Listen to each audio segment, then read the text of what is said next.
Ngayong Marso ay naobserbahan ang Fire Prevention Month, kaya mas pinaigting ng Bureau of Fire Protection ang kanilang pagbabantay sa pamamagitan ng iba't ibang programa. Pero ano nga ba ang pangunahing sanhi ng sunog sa bansa at paano ito may iwasan? Alamin sa aking pagtuto. 50 bahay ang natupok sa Cebu City nitong Huwebes. Aabot sa 70 pamilya o nasa mahigit 200 individual ang naapektuhan sa sunog na naapula matapos ang halos 3 oras. Tinatayang nasa 1.2 milyon pesos ang halaga ng pinsala at patuloy na inaalam ang sanhi. Nahirapan daw ang mga bumbero sa pagapula ng sunog dahil sa makitid na daan.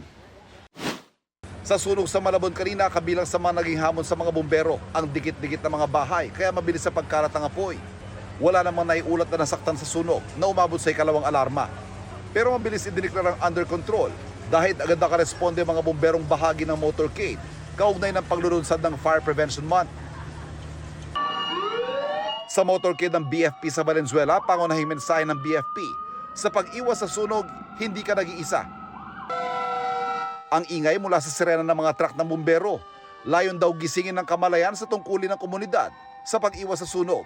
Bahagi rin ng tema ng Fire Prevention Month ngayong taon, ang pangalaga sa mga may kapansanan. Ang Manila Fire District puspusan din ang kampanya lalo na sa pag-iingat sa mga electrical wiring at pag-iwas sa overloading sa mga bahay. Lalo't ang mga sanhi na may kinalaman sa kuryente ang nangungunang nagdudulot ng mga sunog. Malaki na raw ay binaba ng bilang ng insidente ng sunog sa Maynila kumpara noong nakaraang taon.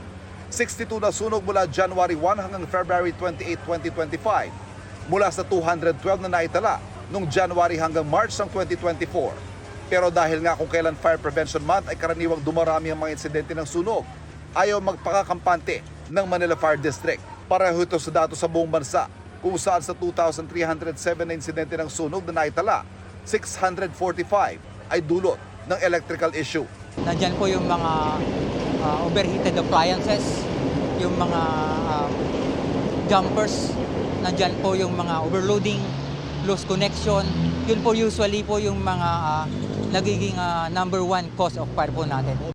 Sa panayam ng Super Radio DZBB, sinabi ng tagapagsalita ng BFP na kailangan maging mapagmatsyag at alerto. Kung may mapansin man daw nakakaiba o maaaring makapaglagay sa inyo sa panganib, kahit daw yung simpleng pagsaspark kapag isinasaksa, maaaring dumulog sa kanilang tanggapan upang ipasuri ang inyong mga tahanan.